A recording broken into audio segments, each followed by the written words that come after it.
Hello everyone, welcome to the online lecture series of the course EE204 Digital Electronics and Logic Design, Module 4 Sequential Circuits and Asynchronous Counters.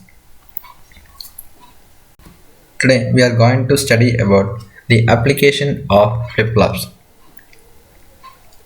There are a large number of applications for the flip-flop, out of which some are listed here. First one is parallel data storage. To store a n-bit data, n flip-flops are required. Since the data is available in parallel form, these bits may be made available at the D input terminals of the flip-flops, and when a clock pulse is applied to all the flip-flops simultaneously, these bits will be transferred to the Q outputs of the flip-flops, and the flip-flops thus stores the data. Next is serial data storage. To store a data of n bits available in serial form, n number of D flip-flops are connected in cascade. The clock signal is connected to all the flip-flops. The serial data is applied to the D input terminal of the first flip-flop. Each clock pulse transfers the D input to its Q output. So after n clock pulse, the register or the group of flip-flops contains the data and thus stores it. Next is transfer of data.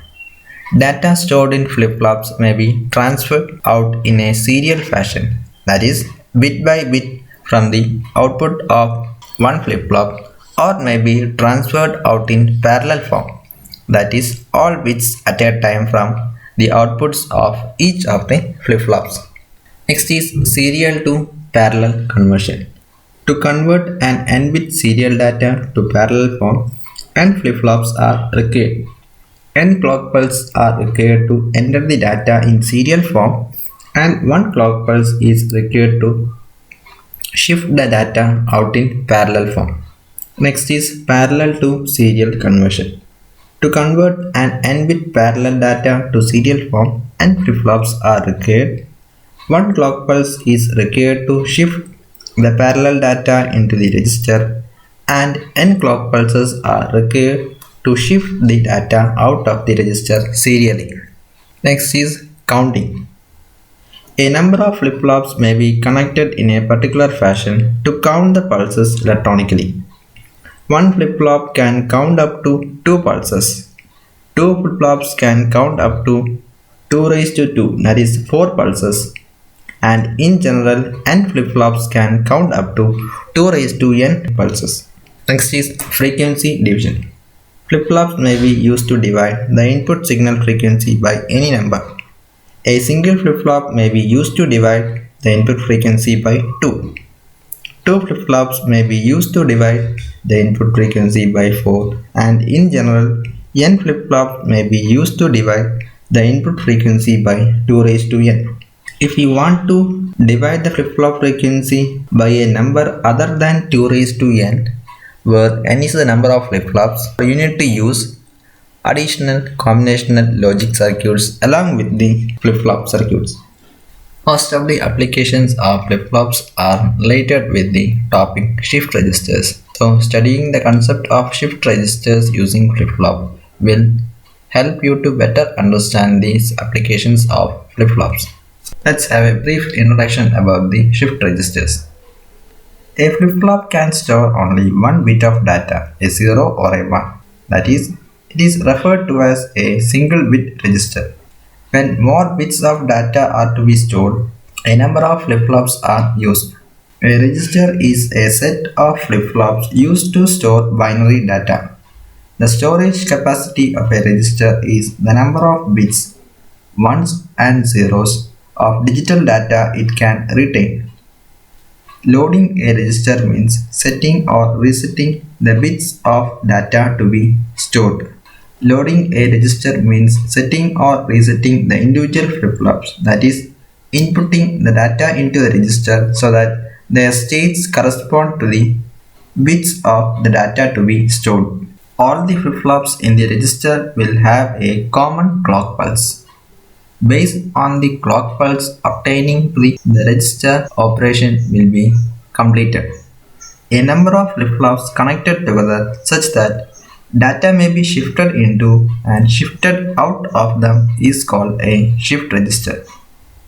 Data may be shifted into or out of the register either in serial form or in parallel form.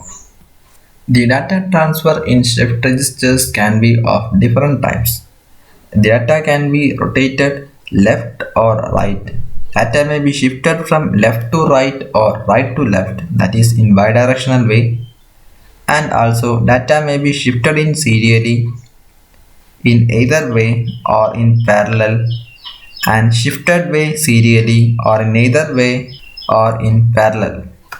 According to the way in which data is inputted and taken out of the shift register, they are classified into four types: serial input, serial output (SISO), serial input, parallel output (SIPO), parallel input, serial output (PISO), and last one parallel input, parallel output (PIPO). Serial in, serial out SISO shift register. This type of shift register accepts data serially, that is one bit at a time, and also output data serially, one bit at a time. If you are having an n bit data, you require n number of flip-flops. Usually for shift registers, D flip-flops are used.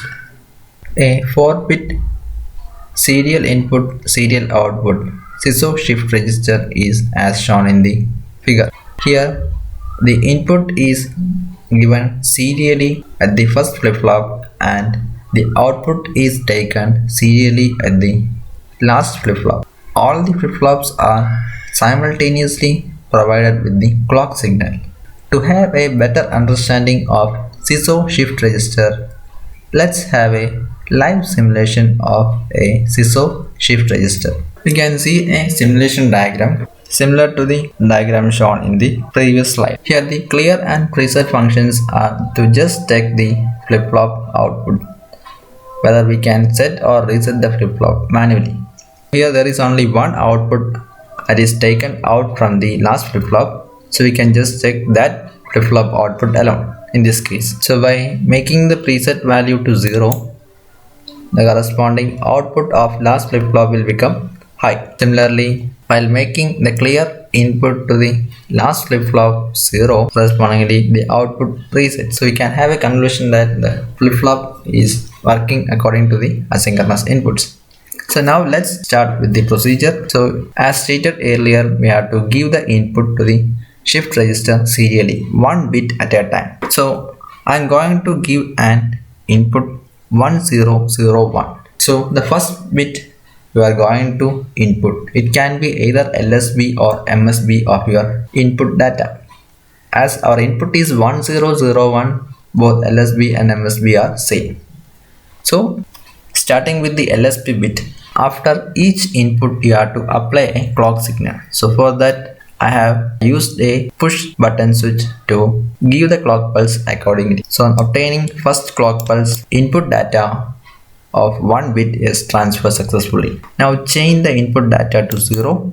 Again give one more clock pulse. So second bit is also successfully transferred. Now give the third clock pulse. The third bit 0 is also successfully transferred. Now remember the concept that for a shift register with n bits, we require n bits to store or input the data serially bit by bit, and again 4 clock pulse to retrieve the data serially. Since we are retrieving the data serially from the last flip-flop, upon giving the 4th clock pulse, you will be obtaining the first bit output. So there is an overlapping there. So you require only 2n minus 1 number of clock pulse to serially input and serially output an n bit data. So on the 4th clock pulse which I am going to give, I will be obtaining the first bit data as output.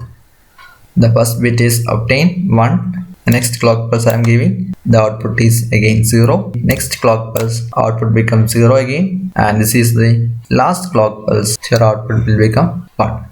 So this is the working of a 4-bit serial input, serial output shift register. Now let's look at the input and output table. Here you can see for the first 4 clock pulses we have provided one by one input. Our input is 1001. So during the first 4 clock pulse we have given the input 1, 0, 0 and 1. Here you have to note that the flip-flop output is 0 for the first 3 clock pulse because initially we have cleared the flip-flop.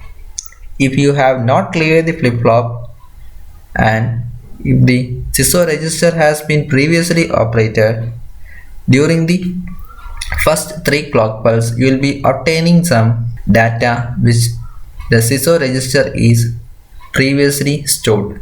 Upon 4th clock pulse onwards, you will be obtaining the data one by one. Another thing you have to notice that during the next clock pulse, irrespective of the input signal, that is why we have marked the input as don't care, you will be obtaining the input which you have already stored in the SISO register. So second, third and fourth bits you will be obtaining during the 5th, 6th and 7th clock pulse. So as to complete the SISO operation, you require a minimum of 2n minus 1 number of clock pulses. Next, we have a serial input parallel output SIPO shift register. The construction and working of a SIPO shift register is almost similar to that of a SISO shift register. The only difference is that the way in which the output is taken. In a SISO, the outputs are taken serially, whereas in a SIPO, the outputs are taken parallelly. To complete the operation of a SIPO shift register, we require 4 clock pulses to input the 4-bit data and 1 clock pulse to output the parallel data. The input is given at the first flip-flop and output is taken parallelly from all the flip-flops. 4 clock pulses are required to input the 4-bit data serially bit by bit, and on the 4th clock pulse we can obtain the 4-bit data as parallel output from all the flip-flops. In the logic circuit diagram of SIPO, you can see the input is given serially at the first flip-flop and the output are taken parallelly from all the flip-flops. A clock signal is given to all the flip-flops simultaneously. To understand the working of a SIPO shift register, let's have a live simulation. A 4-bit SIPO shift register is shown in the circuit diagram. Input is given serially at the first flip-flop and output is taken parallelly from all the flip-flops. Let's check the asynchronous inputs first. Making preset to 0 will set all the flip-flops, and making the clear to 0 will reset all the flip-flops. Let's start the SIPO shift register operation. Let's assume the input given is 1001. Input is given serially bit by bit on each clock pulse. So initially set the input bit to 1 and apply a clock pulse. Now change the input bit to 0 and apply the second clock pulse. As third bit is 0, you need to apply one more clock pulse. Now change the fourth bit to 1 and apply the last clock pulse. Here note that upon obtaining the 4 clock pulse in a 4-bit shift register, the output is obtained parallelly from all the flip-flops.